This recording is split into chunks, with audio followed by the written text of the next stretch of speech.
people see it that way, though, Tel. Why do people think that if we get rid of Arteta, everything's now done? We're starting again. We're starting again. I've said it before. I think some of your fan base is nervous. Yeah, and I know this sounds patronising. I don't want it to sound patronising, but it's just a fact. This is my opinion. I think some of your fan base is nervous that if Arteta goes, you'll drop off and become a banter club again. What I say to that is, nah, that's not going to happen. Sorry. No, but it's serious. I don't believe if Arteta was to go, unless they appointed a clown, they're not going to drop off.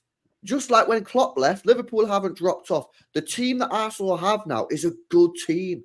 Yeah, if you get rid of him and get a new manager, and providing you get a manager that's obviously capable, right, you're going to still be there. The days of Arsenal being the banter club are over. They're not that club anymore. They're a club that's seriously trying to win. So that's what I'm saying. And for Jackie in the chat, no, I wouldn't take Arteta at City after Pep, no. Why? Can I ask why, LB? Can I ask why? First of all, I don't actually like him. I think he's a bit of a prick. And the fact is, I don't like the way he manages the team. I don't like the way he manages the team. I don't like the way he sets you up. I don't like the football he plays, and the fact he's not actually won anything. I don't like the fact he's disrespected some of the domestic cups over the years. So no, I wouldn't take him. And what's mad to me, right, is that when I've said before, when I've questioned Mikel Arteta and said I want him out, by the way, those that think I want him out, I'm giving him till May. If he doesn't win, me saying goodbye. If he does, then fair play. It's the aim of the game. But the managers, when I've told, who do you want? Ain't no one better. Ain't no one out there better. Hansi Flick. Nah, washed, mate. Oh, what, the guy who's top of La Liga? Okay, he's washed. What about Antonio Conte? Do you not see what he did at Spurs? The guy's coming in, he's now, 12 points clear or 7 points clear at Napoli. Like, these are winners. These are CVs that say, I win. Mikel Arteta has not got one of those. You can only dream of doing half what those managers done. Simone Inzaghi, another one, won everything in Serie A. Diego Simeone, another one I've mentioned in years ago, probably should be sacked at Atletico Madrid this season if he doesn't win something. That's what the standard should be. Carlo Ancelotti over at Real Madrid winning Champions Leagues. And he just get laughed at. What, you want him? He's washed at Everton. Did you not see what he did at Everton? Yeah, he finished 2 points behind Super Mick. That's what he did with Everton. Look at him now, since he's gone. Unbelievable, man. So there are definite managers out there. If Arteta does go Arsenal, the club does not fold. We don't all have a funeral and have a service about Mikel Arteta leaving. Oh, my God, it's such a bad day. It's such a sad day for the club. No, it's not. We move on. I've seen Wenger go. I've seen Riot go. I've seen George Graham go. You move on. But some of these fans are younger. They've only ever seen us in the top four. So now we're second. It's like, oh, my God, we're not fourth anymore. We're second. Haven't won anything, though. Don't matter. It's not about trophies. It's the journey. It's buying dogs and all this crap. No, it's not. It's about winning. And why would you call the dog win unless you want to win? This is why, again, with the rebuild and all of that stuff, big up Arteta. For me, it's just now. I said this guy's going to buy a gerbil next and call him Trophy. That's what I've said. As an outsider, the dog stuff and that doesn't bother me whatsoever. Like all that stuff. But then again, I'm not. I think it's weird.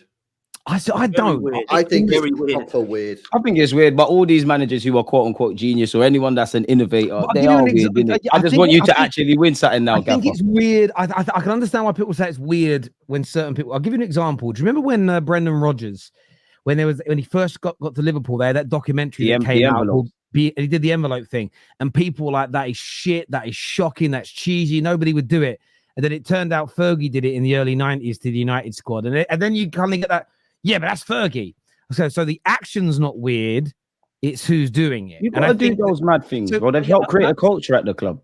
That's why it doesn't bother. I saw what is it he did earlier on in the year with the pickpocket?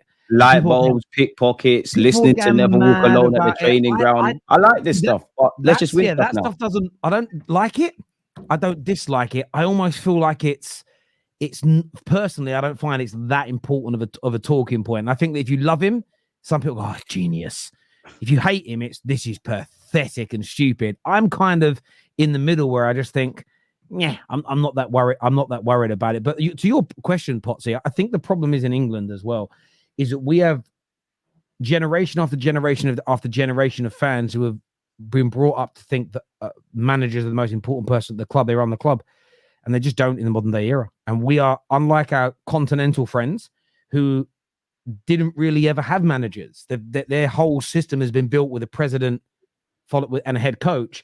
They kind of understand it a lot better than we do. A lot of the Americans who watch our sport, a lot of their sports have a general manager that runs the franchise and then the head coach who coaches the team.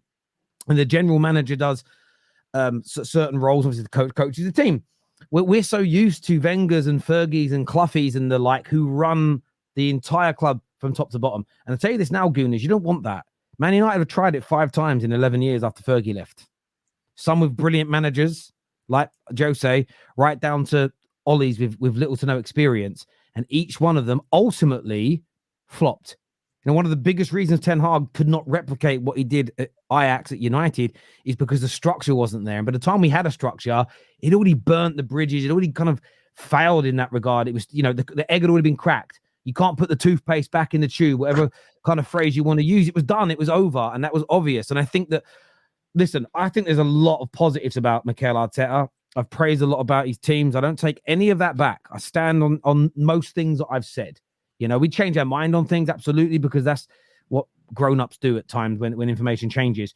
But I think any Arsenal fan that's panicking, thinking we are going to fall off if Arteta leaves, only if you hire a worse manager. But do you know what you can do?